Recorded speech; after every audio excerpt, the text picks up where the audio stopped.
Edmonton's election results are now official, and defeated mayoral candidate Tim Cartmell says while he accepts the results, he's calling for an independent audit following voting mix-ups. All anybody's going to remember in 4 years is it was an absolute gong show. Cartmell says the election results are the final results, but with a number of issues with vote recording in Edmonton's election, the province and city should conduct a third-party review of the process to reassure Edmontonians. Andrew beat me, that's cool, right? But you know, people should know that their vote went to the right place. You know, the next time we do this, people need to know that their ballots are being taken seriously. And it's one thing to say it, but it's another thing to have somebody else validate it. And I think that's really what the heart of this is.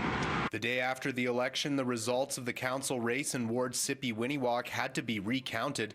Tu Parmar went from losing by 6 votes to winning by 600 votes, and this wasn't the only issue.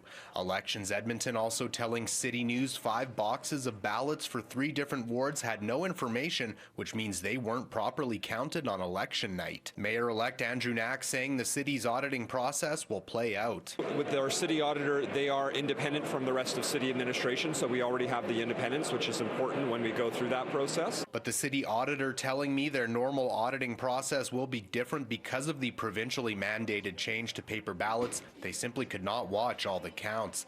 Political watchers say while a review should be done, Edmonton's election issues should be a strong call to the province to review their municipal election changes. I'm not so much interested in who is to blame as what is reasonable to improve confidence in the electoral system. The intent of these changes was to increase confidence in the electoral system, and it's had the opposite effect.